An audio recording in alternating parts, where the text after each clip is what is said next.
right now, let's start with protecting our children from church pressure.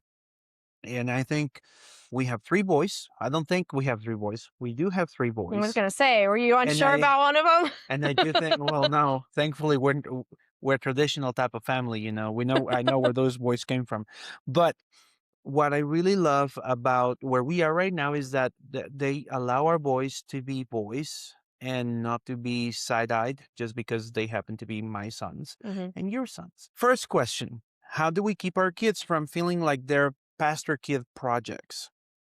Um, I don't think we've quite run into this issue just yet, only because they are so young, although there is always the potential for it. But I think you and I have both agreed, and we agreed before we had kids, this was something we discussed, knowing what your calling was we didn't want them to feel like they had to be something they weren't just because they were the pastor's kids. Right. They would have the same expectations of obedience and biblical behavior and those sorts of things as any other kid, but also understanding they weren't going to do it perfectly Right. because they are kids and they're learning, and that's where training and discipleship comes in.